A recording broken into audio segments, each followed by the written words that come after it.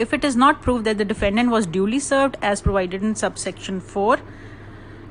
the family court shall issue fresh summons and notice to the defendant and cause the same to be served in the manner provided in clause B, C of subsection 8.